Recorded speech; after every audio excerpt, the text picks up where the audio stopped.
માલપુર ખાતે રાજપૂત સમાજ દ્વારા રૂપાલાના વિરોધમાં રેલી યોજાઈ. મોટી સંખ્યામાં સામાજિક યુવા અને અગ્રણીઓએ કર્યા સૂત્રોચ્ચાર. માલપુર 4 રસ્તાથી મામલતદાર કચેરી સુધી યોજાઈ રેલી. માલપુર તાલુકા રાજપૂત સંગઠનની રૂપાલાની ટિકિટ રદ કરવા માંગ. માલપુર તાલુકા રાજપૂત સંગઠન માલપુર મામલતદારને આપશે આવેદનપત્ર.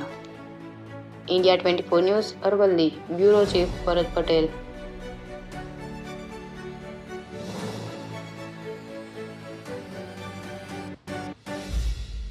માલપુર તાલુકા જિલ્લા અરવલ્લીથી હું જસપાલસિંહ રાઠોડ પુરુષોત્તમ રૂપાલા વિશે એટલું કહેવા માંગુ છું કે ભારતીય જનતા પાર્ટી જો પુરુષોત્તમ રૂપાલાની ટિકિટ રદ નહીં કરે તો એનું પરિણામ ભોગવવા માટે ભારતીય જનતા પાર્ટીએ તૈયાર રહેવું પડશે અને ઘણી બધી સીટો ગુમાવવાની તેમને તૈયારી રાખવી પડશે એટલું કહેવા માંગુ છું.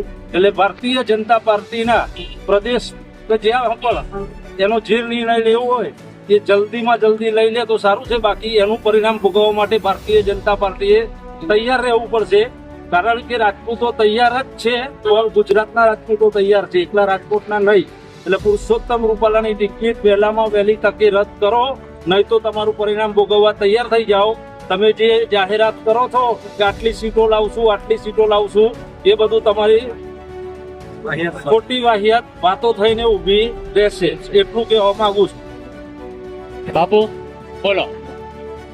આજે આપણે રાજપૂત સમાજ જયારે ભેગો થયો છે, આવેદન પત્ર આપવા જઈ રહ્યા છે રૂપાલાના વિરુદ્ધમાં. રૂપાલાએ જે એની લૂલી ચલાવી છે, ખોટી રીતના બેન દીકરીઓ સામે પ્રતિ આક્ષેપ કરીને અહીંયા જે આખા ગુજરાતનું વાતાવરણ દોડવાનો પ્રયત્ન કર્યો છે, ત્યારે મને એ નથી સમજાતું 545 સીટોમાંથી એકાદ સીટ નહીં આવે અથવા રૂપાલાની ટિકિટ રદ કરીને ગમે એના હાલો તો અમારો ક્યાંય વિરોધ છે જ નહીં.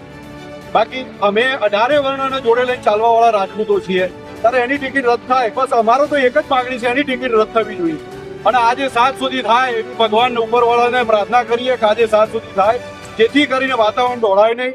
એટલે એટલી ઉપરનું જે કંઈ પણ છે મોવડી મંડળ એમનું, એ પોતે નિર્ણય લઈ લે એવી મારી અપેક્ષા અને આશાઓ સાથે હું વિનયસિંહ રાઠોડ માલપુર હું હોશો અવાજમાં એટલું કહું છું કે રૂપાલાએ ખરેખર જે આ કરીને અમારી જે લાગણી દુભાઈ છે ને એને તો આ જીવનભર માફ નહીં કરીએ, અમે ક્યારેય માફ નહીં કરીએ એને.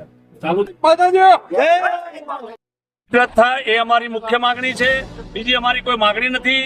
ત્યાં કોઈ સમાજ વિશે કે કોઈ પક્ષ વિશે કે કોઈ વ્યક્તિ એના વિરોધમાં અમારું કોઈ નિવેદન નથી. અમારી ફક્ત માંગણી છે રૂપાલા સાહેબની ટિકિટ રદ થાય. કારણ કે એમણે અમારા સમાજ વિશે ડાયરેક્ટ અમારી બેન બેટી વિશે અપશબ્દો વાપર્યા છે. એટલે અમારું મુખ્ય માંગણી આ જ છે કે એમની ટિકિટ રદ થાય.